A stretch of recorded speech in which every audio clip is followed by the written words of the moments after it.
Ganun din ako. Kinausap ni Ponggay si Tanggol at binalaan niya ito.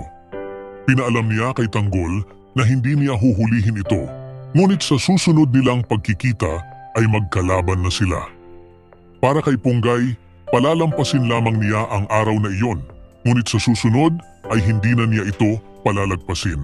Sumang-ayon si Tanggol at pinaalam niya kay Ponggay na hindi niya pipigilan ang desisyon nito at nirerespeto niya ito. Ngunit para kay Tanggol, kailanman ay hindi niya ituturing na kalaban si Ponggay. Hinubad ni Tanggol ang kanyang jacket at ipinasuot ito kay Ponggay upang hindi ito mabastos. Makikita sa mga mata ni Ponggay ang pagkagulat sa ipinakitang kabutihan ni Tanggol sa kanya. Kinausap ni Rigor si Mando at inutusan itong planuhin na agad ang paglilipat kay Don Julio sa City Jail dahil mas mahigpit ang seguridad doon. Kinausap ni Tanggol sina Ramon at ang kanyang mga kaibigan na kailangan nilang gawin ang lahat upang mailigtas si Don Julio.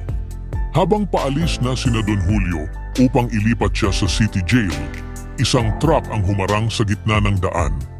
Dahil dito, agad silang nag-alala at inutusan ni Hector na umatras. Bago pa man makaatras sina Hector kasama si Don Julio, biglang sumabog ang truck. Lumabas mula rito si Tanggol at sunod-sunod niyang pinagbabaril ang mga pulis at mga kalaban nila. Kinausap ni Divina si Rocky Boy at pinaalam niya na susuportahan niya ito kung nais talaga nitong maghiganti kay Tanggol. Galit na galit si Rocky Boy matapos ang ginawa ni Tanggol sa kanya. Para sa kanya, hindi lamang basag na mukha ang dapat pagbayaran ni Tanggol, mas malala pa. Nagkausap sina Rigor at Marites sa kanilang bahay. Kinausap ni Rigor si Marites at sinabi niyang balang araw ay mapapatawad din siya nito sa lahat ng kasalanan niya. Ngunit matigas si Marites dahil para sa kanya, ang pagpapatawad ay pinaghihirapan at hindi basta-basta ibinibigay. Kinausap ni Ponggay si Tanggol at binalaan niya ito. Pinaalam niya kay Tanggol na hindi niya huhulihin ito, ngunit sa susunod nilang pagkikita ay magkalaban na sila. Para kay Ponggay, palalampasin lamang niya ang araw na iyon, ngunit sa susunod ay hindi na niya ito palalagpasin.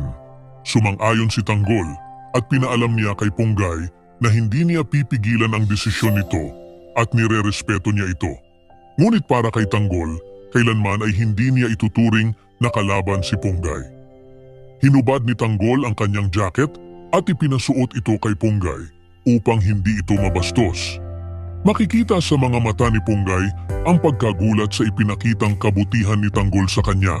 Kinausap ni Rigor si Mando at inutusan itong planuhin na agad ang paglilipat kay Don Julio sa City Jail dahil mas mahigpit ang seguridad doon. Kinausap ni Tanggol sina Ramon at ang kanyang mga kaibigan na kailangan nilang gawin ang lahat upang mailigtas si Don Julio. Habang paalis na sina Don Julio upang ilipat siya sa City Jail, isang truck ang humarang sa gitna ng daan. Dahil dito, agad silang nag-alala at inutusan ni Hector na umatras. Bago pa man makaatras sina Hector kasama si Don Julio, biglang sumabog ang truck. Lumabas mula rito si Tanggol at sunod-sunod niyang pinagbabaril ang mga pulis at mga kalaban nila. Kinausap ni Divina si Rocky Boy at pinaalam niya na susuportahan niya ito kung nais talaga nitong maghiganti kay Tanggol. Galit na galit si Rocky Boy matapos ang ginawa ni Tanggol sa kanya. Para sa kanya, hindi lamang basag na mukha ang dapat pagbayaran ni Tanggol, mas malala pa. Nagkausap sina Rigor at Marites sa kanilang bahay. Kinausap ni Rigor si Marites at sinabi niyang balang araw ay mapapatawad din siya nito sa lahat ng kasalanan niya. Ngunit matigas si Marites dahil para sa kanya, ang pagpapatawad ay pinaghihirapan at hindi basta-basta ibinibigay. Ibahagi ang inyong saloobin sa comment section. Huwag kalimutang mag-subscribe at i-click ang notification bell para hindi ninyo ma-miss ang susunod na kabanata ng Batang Quiapo. Maraming salamat sa panunood.